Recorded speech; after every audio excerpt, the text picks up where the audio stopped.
ఆసాంలో కానీ, పాండిచ్చేరిలో కానీ, బంగాల్లో కానీ 3 స్టేట్లో చాలా అంటే చాలా మంచిగా రిజల్ట్ వచ్చింది. అక్కడ భారతీయ జనతా పార్టీ గెలిచింది.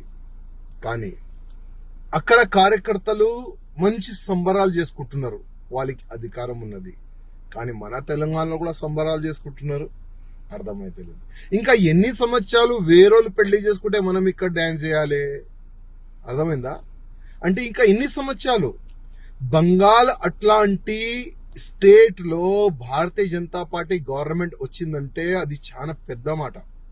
ఎందుకంటే అక్కడ మమతా బెనర్జీ ఒక గుండా రాజ్యం, ఒక రాక్షసి రాజ్యం అంటారు దాన్ని. అక్కడ భారతీయ జనతా పార్టీ కార్యకర్తల్ని చంపినారు, హిందూ సంఘాలు కార్యకర్తల్ని చంపినారు. కానీ వాళ్ళు భయపడలే.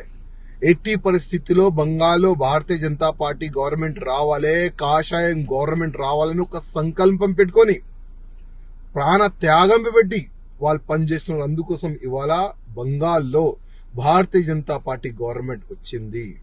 కానీ మన తెలంగాణలో కూడా ఇప్పుడు ఉన్న ప్రెసిడెంట్ కి మంచి ఫ్రీడమ్ ఇస్తే, రామచంద్రరావు గారికి మంచి ఫ్రీడమ్ ఇస్తే 100% తెలంగాణలో కూడా గవర్నమెంట్ వస్తుంది. కానీ కొంతమంది ఈగోయిజం వల్ల తెలంగాణ నష్టపోతుంది. తెలంగాణలో ఉన్న భారతీయ జనతా పార్టీ మొత్తం సర్వనాశనం అవుతుంది. అదే కొంతమంది వల్లనే.